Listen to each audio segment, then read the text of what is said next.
All right, well, welcome everybody to our March Arcadia Book Club book discussion of Lost and Found by Kathryn Schulz, a very beautiful memoir. I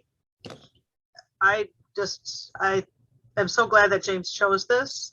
I just think it's just a beautiful, beautiful story, and I'm in awe of her writing and her research and how she just pulled these things all together in such a lovely, lovely way. Mr. Bonin, what say you? Oh my God, what say me? Well, I'm going to say this right off the top in case I forget later, which is I can't urge you strongly enough to go to YouTube. Hi, Mary Pat. You're late. Go to YouTube and type in Books and Books, which is a bookstore in South Florida. And about 6 weeks ago, they did an event with Kathryn and with her partner, Casey, and they were interviewed by their boss, David Remnick from The New Yorker, who treats them like a proud father of the two of them. You know, it's just such a beautiful interview. It's about 45 minutes, and I was laughing with a good friend who also loved this book, and we both watched it. We didn't watch it at the same time, but so for the first 5 minutes or so of the three of them, Casey Sepp is so serious. I mean, she's just sitting there like this terrifying, calm, and you think, oh my God, this is the woman that Kathryn fell in love with. And then all of a sudden, David Remnick asks her some question, and she makes a joke, and then and her whole face lights up, and you realize, there it is. There's that energy between the two of them. It's just a really beautiful, beautiful interview. And James, what do we type in? Just go to YouTube, and if you just type in either Kathryn Schulz and Books and Books, it's the name of a bookstore in South Florida, and it has the ampersand, not but the ampersand. Yeah, okay. It's or you could type in Kathryn Schulz and David Remnick, or Kathryn Schulz and Casey Sepp, and but there's it'll come up. Okay. But it's funny, I had to go back to the newsletter to think, did I say that in the newsletter or not? Because I had kind of intended to. The other thing that when I was looking at my notes from when I started to write the newsletter, the thing I was going to start the newsletter with, and this is about the power of Kathryn Schulz's writing, and she won the Pulitzer for magazine writing in 2015 for the famous long piece she wrote about the impending tidal wave and earthquake that's going to, decimate the northwest corner of the country. And my dear wife, Helen, had thought on and off about, it'd be fun to live in Portland or Seattle. Once she read that article, she won't even go to that part of the country, because she's convinced that the moment she steps off the plane will be the moment the earthquake happens. So we have never gone back since then. That was 6-7 years ago. But so she's really a remarkable writer in so many ways. And I think the thing that I did mention in the newsletter about the way she talks about the meteorite, and then the way she drops in the thing at the end of that long second section, revealing the full story of the meteorite, is just it's just one of those ways when you're reading a good writer, where you just learn something about structure and placement and how to hold back. That's what I always say to actors, don't give everything away in act one. You've just got to keep holding back. And it's just I just think she's the thing about this book that's so powerful is her brain never shuts off, but her heart just keeps getting bigger and bigger, it seems, as she writes the book. And it's this wonderful combination.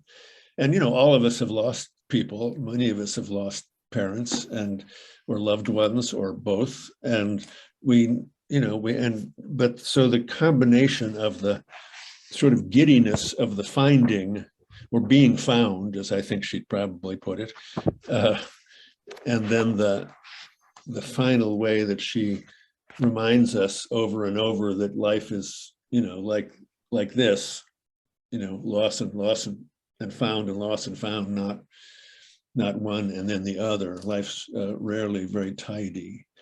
And then one last thing, and then I'll just shut up. But I also just loved how effortlessly she sprinkled in her own reading, and the ways that she's, the literature that she loves. And there were things in it that I just really, things I knew she'd write about, and things that I didn't know and was surprised, and all of it just combined to be something that I thought was really great. But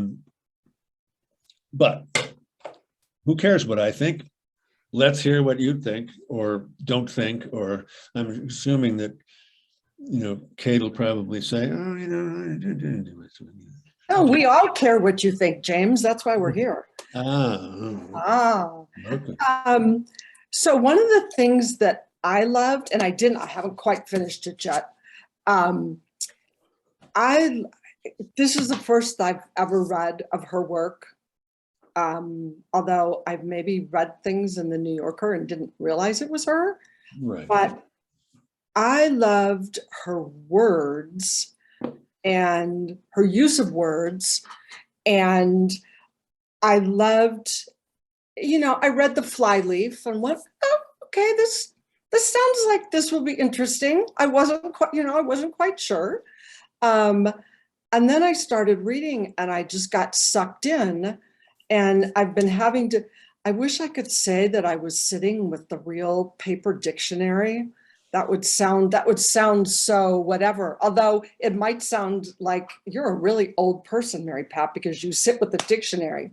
Mostly it was my phone. I was going to WordWeb to look up words. But for two reasons. I mean, I love it when people use words that I don't know. I don't know all words, but I think I have a pretty good vocabulary.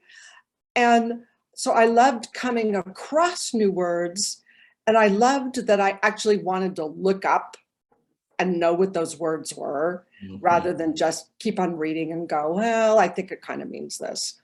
That, and then just her style of writing that just drew you along.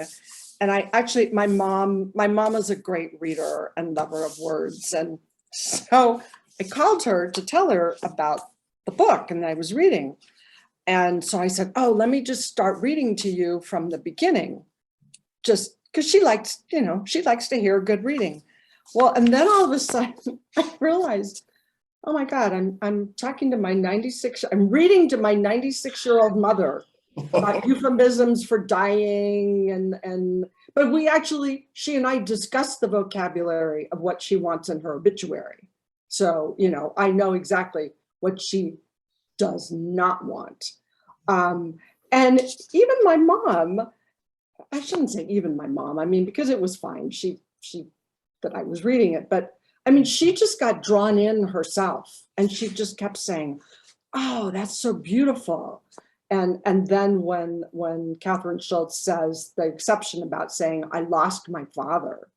And my mom and I ended up kind of talking about that because her father died when she was 11 years old. And so it, even just like sharing a couple of paragraphs with my mom, we ended up having this great discussion, which I think is the power of her writing. It's pretty amazing. Share how old your mother is. Share with us how old your mother is. Oh, my mom is 96. She'll be 97 in May. And lives on her own. And she is very fortunate. She still lives on her own. And, she's old. She says, I'm an old lady. But she's a great reader and still just devours books and loves words. Well, That's really great. Yeah, I wish my mom, I think my mom would have loved this book too. She's been gone a long time. Other initial thoughts or things that struck you, or things that annoyed you, or things that you didn't know, or Larry? So I didn't know what to think at the beginning. There was the lengthy discussion about losing things, and I got this nice new pen as a birthday present, and in the couple days that I was reading it, I lost the pen twice. And I pride myself on having systems so I don't lose things, like, the Chinese bowl for the keys, the small ring pot for my wedding ring. My Spanish letter opener has 2 spots. And then if I tell my wife she's my backup. But then I'm reading this. I thought it was the most brilliant writing about losing things that I've ever read. But then when she shifted gears to losing her father, it was like, oh boy, this got serious really fast. And I was like, it's like 50 years since I lost my father when I was 17 and he was 46.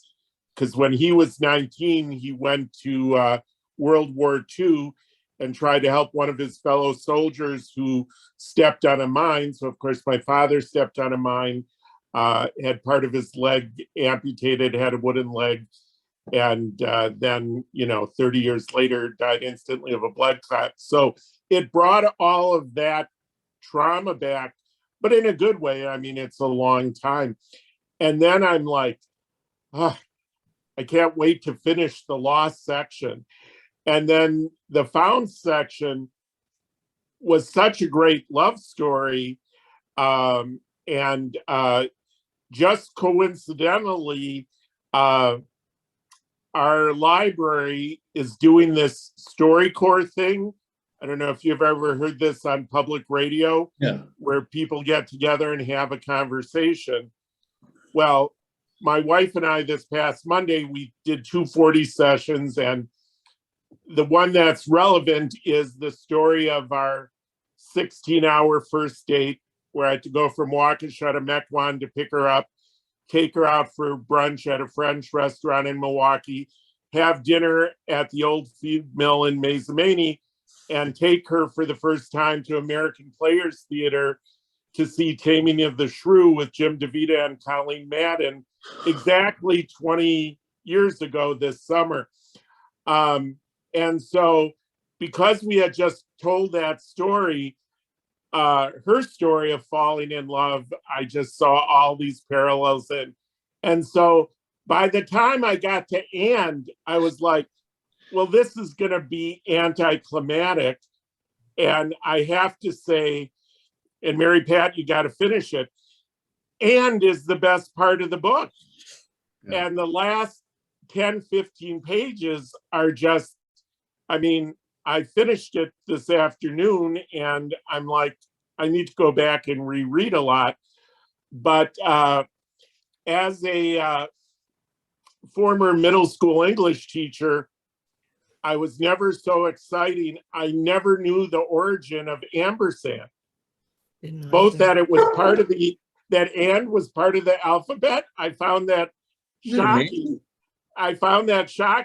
And then that the proper etiquette was "and" per se, but because we're so bad with language, we mispronounced it and it became ampersand. I thought that was, to me, the highlight of the book, that I now know the story of ampersand, because I always use it when I write Larry and Dawn. And a friend of ours actually gave us a metal ampersand that I have to find now, because that's the symbol of what's the DuPont Circle? Kramer Books in DuPont Circle in DC, and afterwards Cafe. The ampersand is like their symbol. So I was amazed at how much I liked the book, and that the last part, and I thought was the best, especially when she brought in how love and grief are so tied together and you can't separate them. And one of my all-time favorite words that I remember from reading James Joyce in college is Joko Serious, and she captured that brilliantly, I thought. Yeah. She had a way of, like Larry, you were talking about the found part. I mean, I have going, oh my gosh, she's talking an awful lot about found and in the hands of somebody else, it could have just become like this long litany of, of somebody just writing words, but it all made sense. And you could tie it to your life. And it helped me feel better about, gosh, when I've lost something. And I mean, we probably all have those moments where it's like, oh, okay, this is it. My brain is going. I'm now on, step one on the dementia tour. And partly right now for me, I've been thinking about it a lot because my father-in-law sadly has some major issues. And so she helped to put losing in the sense of life, because it is part of our life. Right. Yeah. Larry, did you say you have to find the ampersand sign that they gave you? Yes, because it's, like how, I don't know, I have one that says like dream, and this one, it's a little stand-up ampersand. It's just, this friend of ours gave it to us because she was so impressed with Kramer Books and Afterwards Cafe when she was in DC at the same time as us. But I mean, I now, yeah, go ahead. I said it's missing though now. You don't know where it is. Well, I have an idea where it was. It was kind of like in a magazine rack holding up some books. And then I think I gave it to my wife to put somewhere.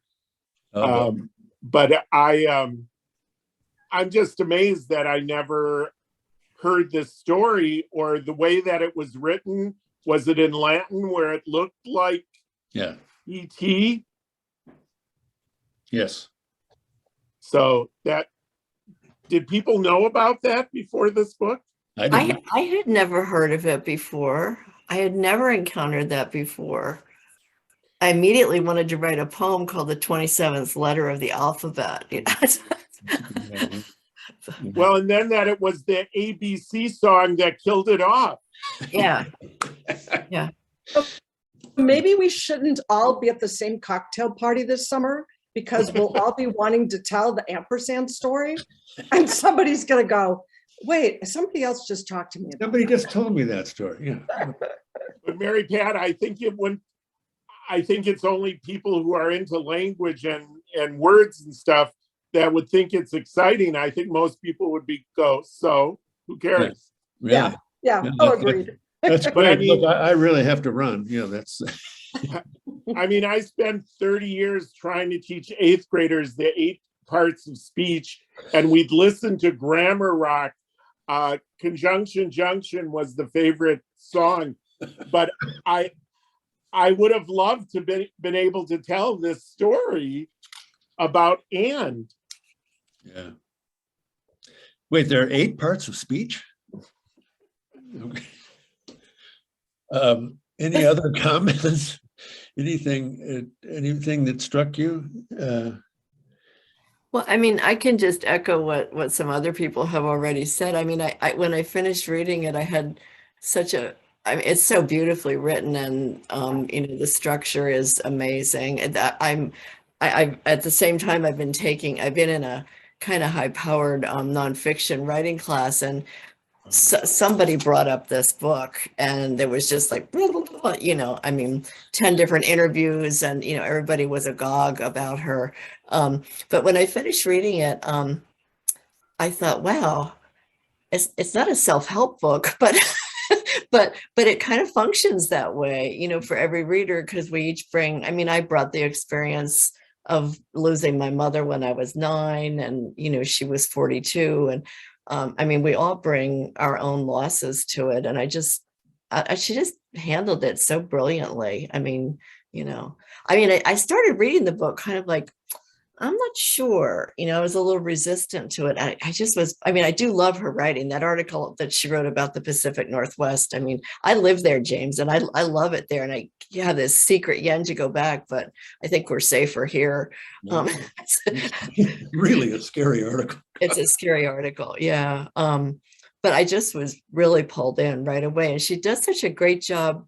She has these beautiful descriptive passages, but then she has these much more sort of thinky, intellectual, sorting out the ideas kind of, and it's all woven so seamlessly together. That's what I kept marveling at. Yeah, I agree. That's a great way to put it. She just layers things so effortlessly. You know, it's just, oh gosh.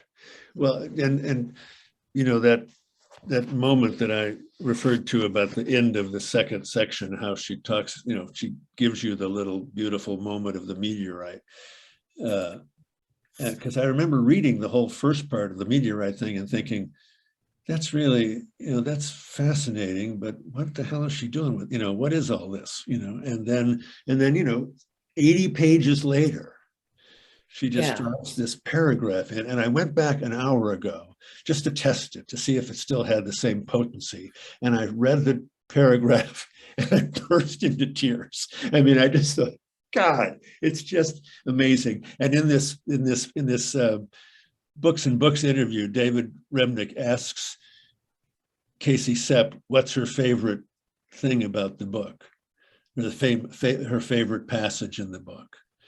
And Casey Sepp says, well, without giving anything away, it's the beginning and the end of the second section. And then Kathryn Schulz smiled and she said, that's my favorite too.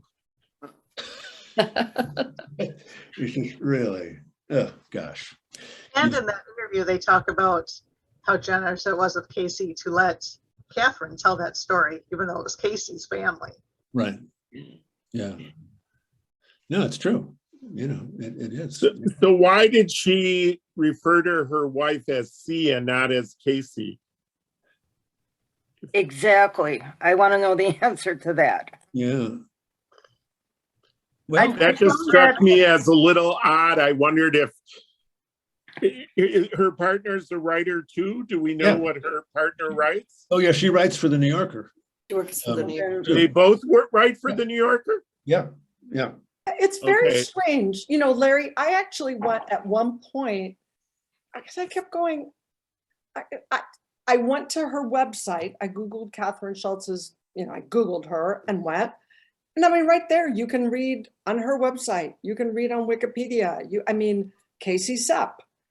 And so the world knows. So why just call her Z?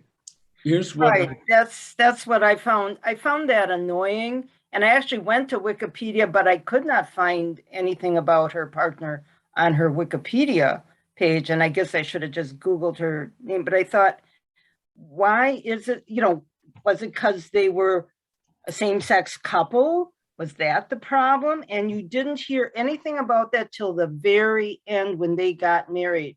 And I thought, why is this? Is this a problem for them? And it struck me as odd to not be upfront about that. And I found this, that it's just, her partner's name is, you know, C period, capital C period. It's just, it struck me as odd. Here's my guess about it, and I have no idea if this is true. I think it was a way of keeping the idea of the love in a more universal sense, that if you knew it was, you know, Rimbaud and Verlaine, you know, then your brain is thinking about those two people all the time specifically, and it kind of reduces things into a different kind of way you take in the story. And so by her choosing to just call Casey C, C could be anyone. And you know, I think Kathryn Schulz also knows that she's not a household name. So then she herself. And so then it becomes a story about any two people meeting instead of two very formidable writers meeting and falling in love. And so your brain can just take in the story as if it were happening to you or had happened to you.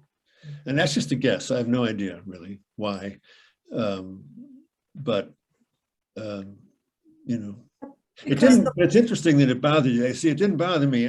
But that's, yeah, I mean, I certainly respect and get that it would bother, you know, just that she's being coy or something, you know, yeah. It's because when you read The Flyleaf, you already know that, well, I mean, I guess you don't know, but you can guess. I mean, The Flyleaf says, you know, 18 months after her father died, she met the woman she would marry. So you know that C is going to be. Yeah, I don't think it was, I never got the impression from all the way through that it was always a woman. It was obviously a woman to me. I mean, I don't think she was trying to hide that. Yeah, no, but just it adds to the, I don't know. I thought it just kind of added to the weirdness of it. I haven't read Kafka since college, but isn't in one of Kafka's book novels, the main character is like Kay or something? Yeah. That's what it made me think of. And I'm like, I understood it in Kafka because he did not have a real identity. It was impersonalizing whoever that character was. Maybe it was The Trial. Yeah, it was The Trial. That I just laughed. That's what it made me think of. But I find it interesting. Is her name, how do you spell Casey's name? C-A-S-E-Y-C-E-P.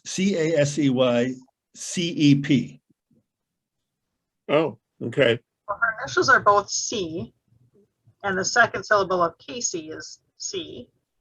Right. So maybe that's her nickname. Maybe her nickname for her is C. I mean, my husband's name is Mark, and sometimes I call him Mar because it's too long to say Mark for some reasons. Maybe instead of calling her Casey, she just ends on the C, you know? So maybe that's her nickname for her. Yeah. The possibility. So Nancy, when you write your memoir, will you refer to him as M? I'll probably refer to him as something else. Yeah. We won't tell him, Nancy. Right. So Casey Sepp's book is called The Furious Hours, and it's about this man, I can't remember, somewhere down south, who was offing family members constantly for the insurance money, and Harper Lee had sat in on his trial. And so there was the thought that she was going to write another book, and then it didn't happen. So that's what Casey Sepp's book is about. Okay. Yeah.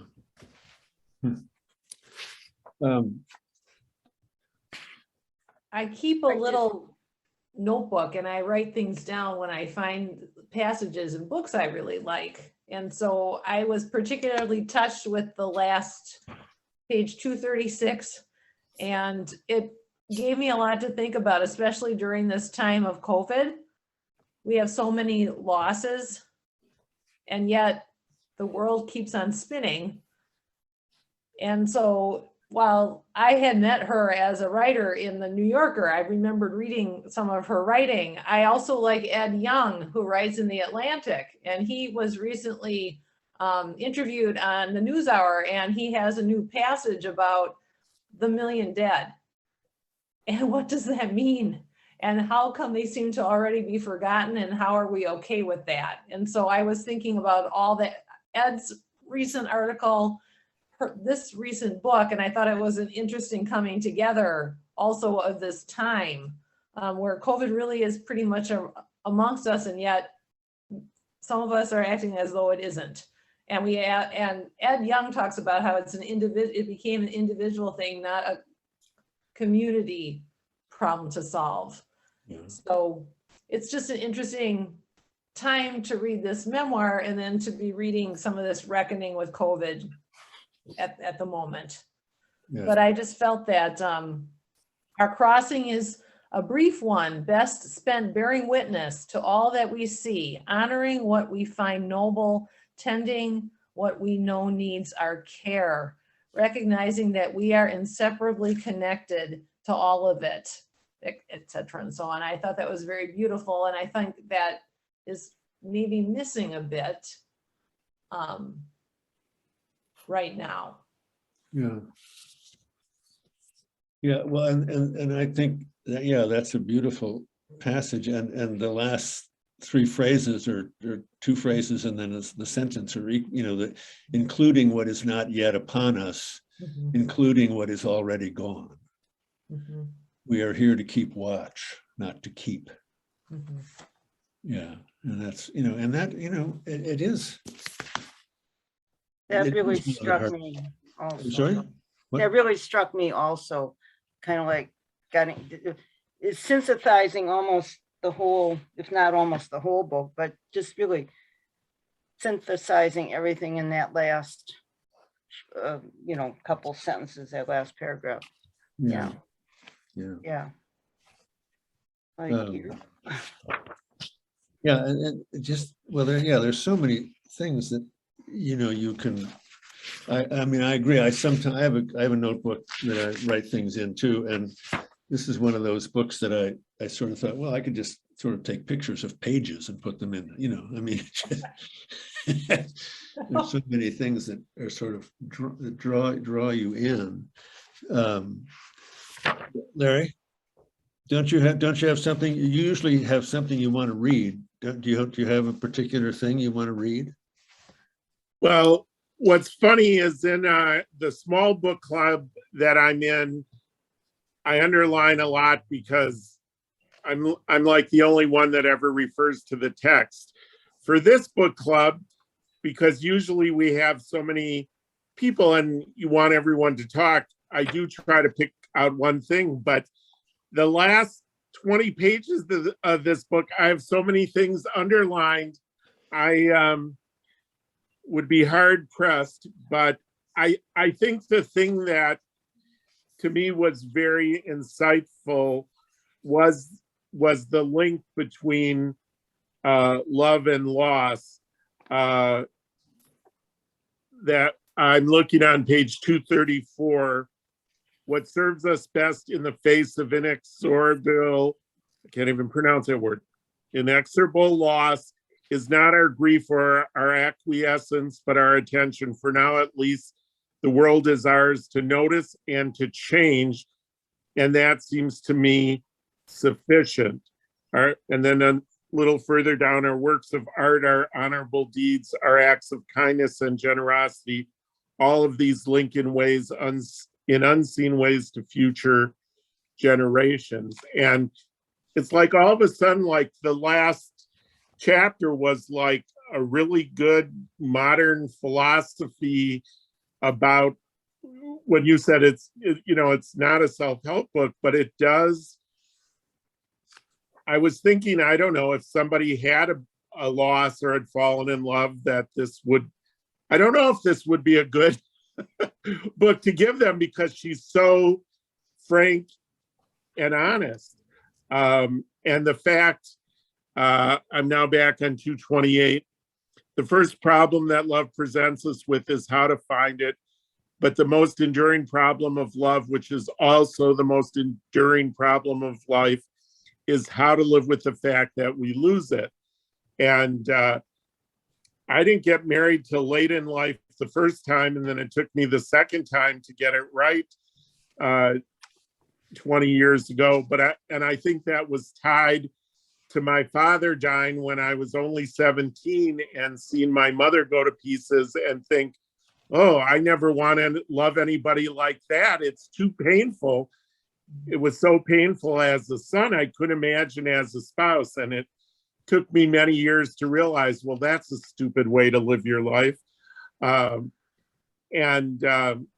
I thought the way she put it together, I mean, I've told my wife I have to go first because she is the caretaker for both me and the cat.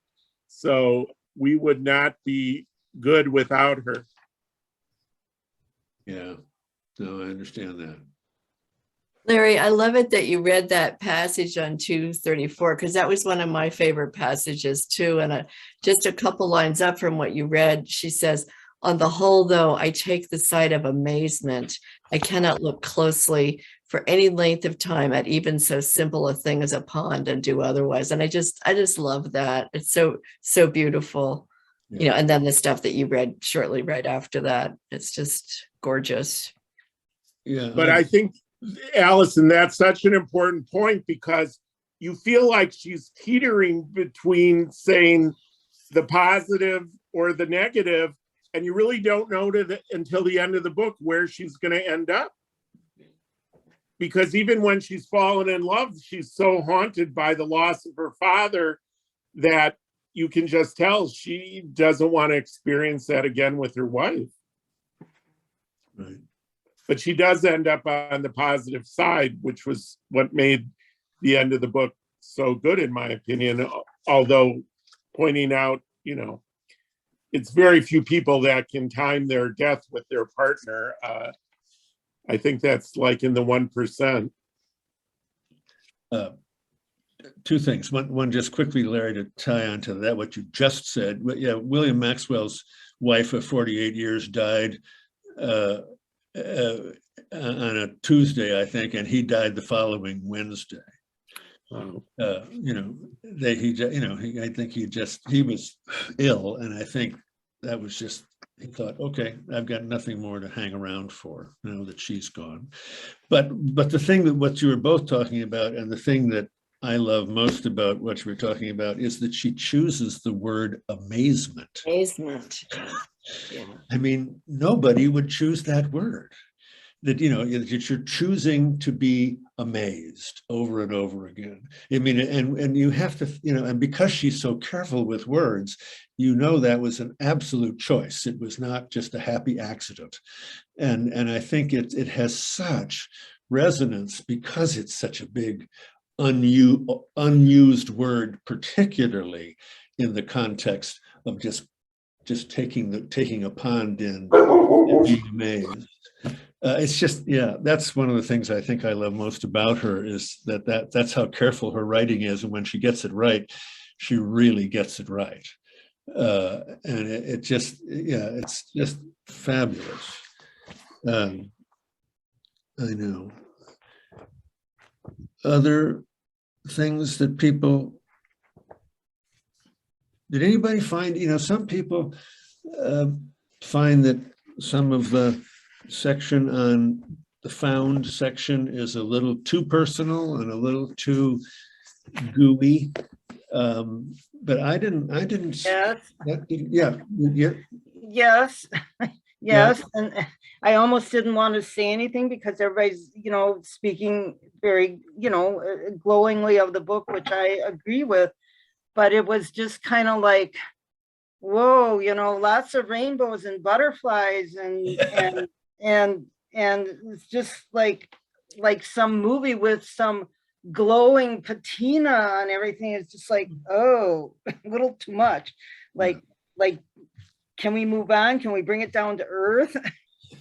And yes, I had trouble with that. And I'm like, okay, let's get back to, let's get some reality here and grounding. Or, you know, and I was waiting for, like, what was I waiting for? Something that kind of like, this isn't all just la. Life isn't just la. And I'm glad you found some la, but that isn't, like, what's the word I want? It didn't feel normal. It didn't feel normal. So yeah. I think you bring up a really important point, because I did find myself, I found myself wondering when this book was written in relation to when they got together, like how young of a relationship is this? You know, how young of a marriage is it? Because I thought, well, you know, after you've been married about 10 years, you might write about this a little bit differently. You know, I would. So I don't know how long they've been together. I didn't have a feeling that they've been together a super long time. Does anybody know? They've been together about, at this point, 5 years, I think. Okay. Okay, and so they have a child now together. And I think Kathryn's 48 and Casey's 37, I think. So I wrote those down some point somewhere 2 months ago. I've lost them somewhere. I don't know where the numbers are, but yeah. I like how she pushed back on Tolstoy, and not every happy family is the same. She was just so appreciative that she had come from a happy family, as had Casey, and they were building their own happy family together. So I thought that was a lovely part of the story as well. Yeah. Oh yeah, and people who have that, I think, are lucky, because that is not the norm. Right. That's not the norm. Right. And I guess that's a part of Philip's like, wow, boy, this all sounds so great. So did she just want to do all the, I don't know. Anyway. Well, you want to go and put a bag of dog poop on their front step and light it and run away. Not quite, James. No. But I was Barbara, I think if I had read this book 20 years ago when I was single, I would have had exactly the same reaction, because after dating most of my life and one short marriage that didn't work out, she did talk about her miserable dating life, not at length, but she did. My impression was, because she was so unlucky in love and dating and had almost given it up, that's why she kind of went to the other extreme when she finally, and she kept thinking she was going to jinx it, or she wasn't going to come back. But so that was my, I think like any other book, how this book hits you depends what's going on. Like, I think somebody who had just had someone die would read this book differently, or someone who had just fallen in love or had a bad breakup, you would feel very differently. So I felt she did in that last chapter, though, undercut it, because she's like, yeah, I agree. She realizes one of them's going to die first, and it's going to be worse than the death of her father. There's no question. Yeah. So I thought in that last part, she did come back down to earth and say, she knows what's out there, but fortunately she sees the amazement and is trying to push herself to be at peace. But I don't have it marked, but there was that one passage where she talked about how you can be so happy and in the next breath so sad, and that the way your mind jumps around to things. I thought that was a really good passage where, you can't fall asleep, you're thinking of things, or you can't meditate because you got things on your mind. I thought she expressed that well, the conflict that I guess we all probably have in our heads. Yeah, I liked what Allison said about, she hasn't been in this relationship that long. I mean, compared to, James, you said what, 5 years? Well, since she's been married. Yeah. But let's face it, when we're writing, I've been married a long time. I've been married 43 years. And the way I write, I don't write about my marriage. I guess if I were to write about my marriage, but we'd be completely different than, I still have the letters that my husband and I wrote to each other when we were dating. And, I read them now and it's really embarrassing. I was like, oh my gosh, did I actually put that down on paper? Did I describe things that way? And, I wouldn't do that now, but it doesn't mean I love him any less. It's just, I'm going to talk about it differently after sharing losses and finds and ups and downs and everything. Sure. No, I agree. I think I just redid the math in my head. I think they've been together 7 years because her dad died in September of 2016, and they had been together for a year when he died. So, yeah. I think Kate and her cat have a love story to share. Say that again? What? Kate and her cat look like they have a love story to share. I do actually have kind of a lost and found story about this cat, because my friend found her outside of his bar when she was a baby and texted me like, "Hey, do you want a cat?" And I said, "Okay." And I took her to the hospital that day, got her checked out, took her home, and then she escaped. And she was lost for like 2 weeks. And then a local restaurant found her, brought her to the same vet by coincidence. There's like 10 vets around here. And the vet called me and said, "I think someone brought in that cat you found. Do you want to take her back?" So she's kind of a miracle lost and found cat. Yeah, you were meant That's to. a great story. Yeah, that's really Wonderful. Thanks. Well, not only that, Kate, but the way the lighting in your room today, you look like a pre-Raphaelite painting. You know, that you're in half light, and you've got your cat on your lap, and you're dressed in black, and you've got your pale skin. I kept thinking somebody should take a picture of that picture because you were so still for a long time too. You were just absolutely at rest. It was really quite startling. I did want to say one thing though about the kind of like sentimentality of the found section. It didn't strike me that much as being like too saccharine, I think, although I also am in a new relationship, so that might be why. But I think one of the reasons for her writing that way is also, she doesn't make a big deal of this, but she is in a queer relationship.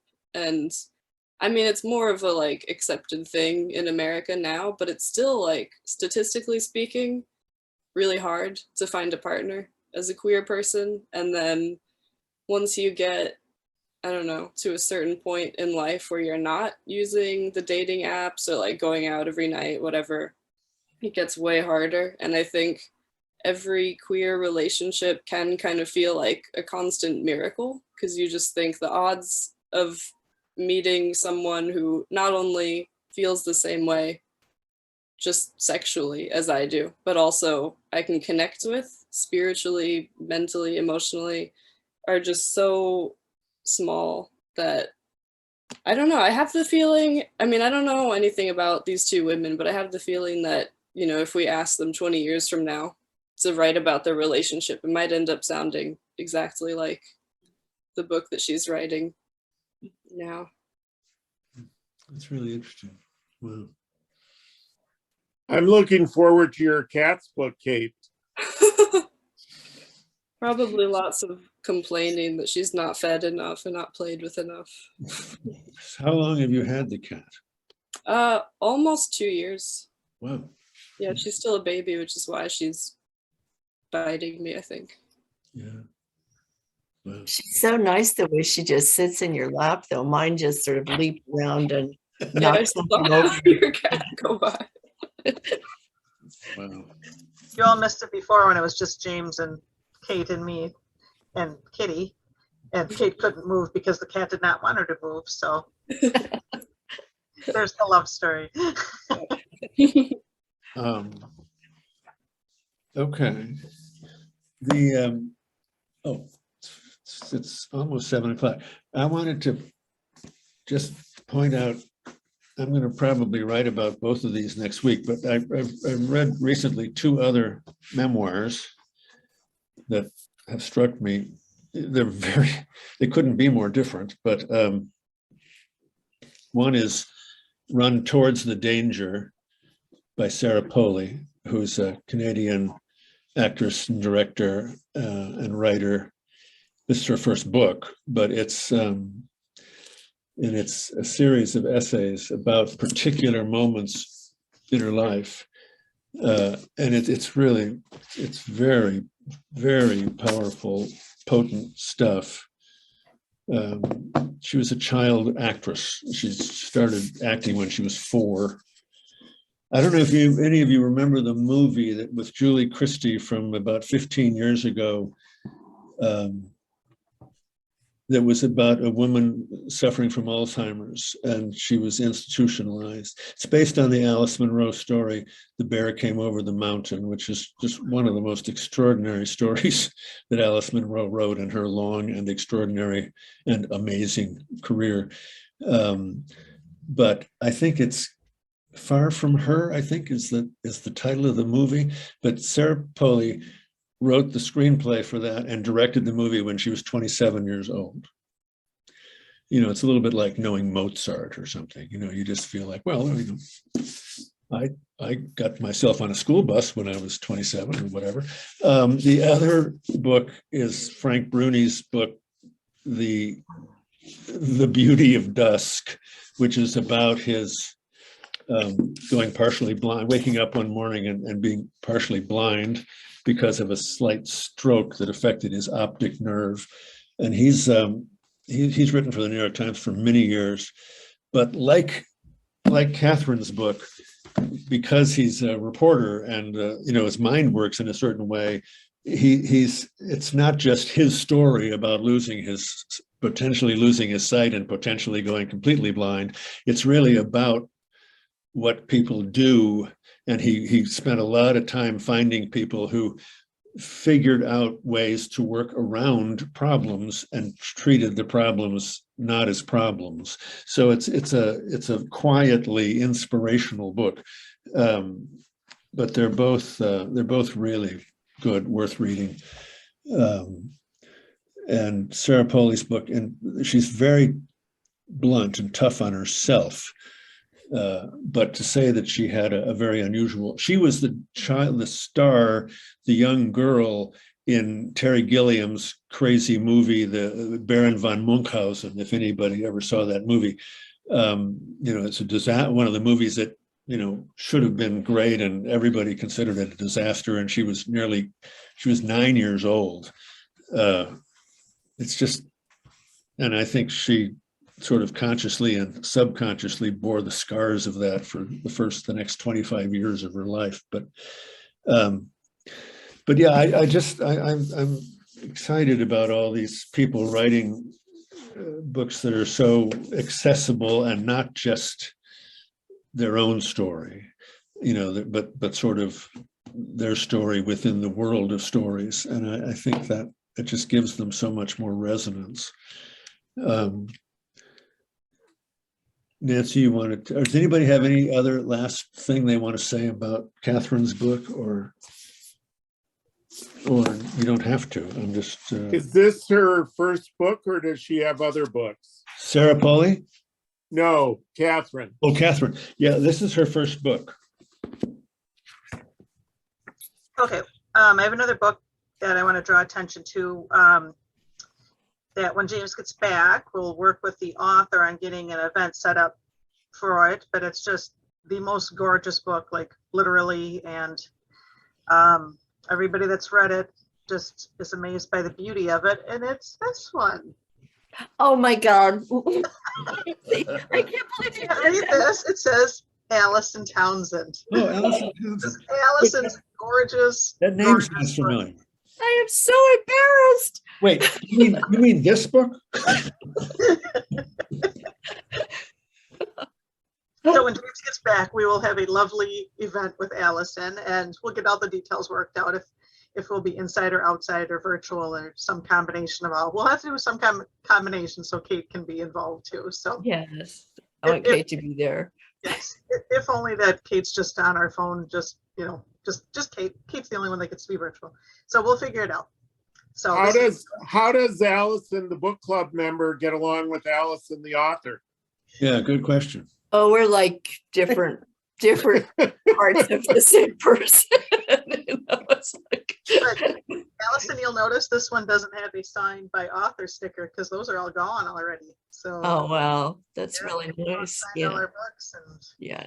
Oh, that's Yeah, exciting. I was very surprised. The book festival event last week there were like 100. I mean, it was virtual, but there were like 100 people, over 100 people. I was blown away by it. Right. I want to run, hide under the bed, so. You deserve it. Allison, what is your book about? I started writing it when we bought these 4 acres on the north side of this drumlin that we live on in the country outside Stoughton, as a way to, it's about home. It's about finding a home, but there's a lot. It's kind of a mix of memoir, nature writing, looking at the world really closely. The word I use is wonder. That's the word I use. I was jealous of Kathryn Schulz using amazement. I was like, why didn't I think of that? But when you read this, you'll want to be outside. It's so beautiful. So Yeah. Thank you, Nancy. Thank you so much. Okay, so then our book for next month. So I think we've done a really nice mix of different genres. And to add to that, now we're going to do a young adult. It's not about vampires, and it's not about prom night or anything. It's a little more serious than that. So I Must Betray You by Ruta Sepetys. And I wrote about this last week in the newsletter. She is a phenomenal historical fiction writer. So we call this young adult, but I think you will all really enjoy it and learn a lot from it. So it's set in the last few months of 1989 in Romania, as the Iron Curtain is crumbling, and Ceausescu his grip has gotten even tighter. He's not letting go. And so it's a story about how the young people rose up unarmed, armed with really only the truth and their desire to be free when they've realized how the rest of the world lives. And it's her detail, just the way she writes, it's just so exciting, like heart-pounding exciting. And so I hope you all love it as much as I do. She's got a few other books that are equally great. My favorite one is called Salt to the Sea, which is about the sinking of the, what's it called? The Augustus Gustavus or something, like whatever it is. It's some ship I had never heard of that was sunk at the end of World War II as the German civilians were trying to escape the Russians. So Nancy, how do you spell the author's last name? It is Sepetys. It's pronounced Sepetys. Ruta Sepetys. And her first name is? Ruta, R-U-T-A. Thank you. Yes. Yeah, and there are just different scenes in it that you just can't believe as an American and all the things we take for granted. It's a good reset, and in the world we're living in right now, I think it's a timely book to read. So we'll do that on April 20th. Let me just add one thing about that. And let's see, what year was it? 1992. I was hired to direct Carol Churchill's play called Mad Forest in Boston with a number of with their acting students or training program. And Mad Forest was written by Carol Churchill about the Romanian Revolution in 89 and 90. And she brought students from England who learned from Romanian students what had gone on but the very first scene in the play is before Ceausescu is gone, and a young woman, who's in her 20s, comes into the house where her father is sitting smoking, and she's somehow miraculously gotten 4 fresh eggs. And the family hasn't had fresh eggs in a long time. And she and her father get into an argument during this brief scene, and he takes one of the eggs and he throws it on the ground and smashes it. And it's just this violation, because you know how important it is. And then he leaves the room, and the last image of that scene is this young woman on her hands and knees scraping the shattered egg off the floor of their apartment with a spoon to try to save it so that they can have it to eat.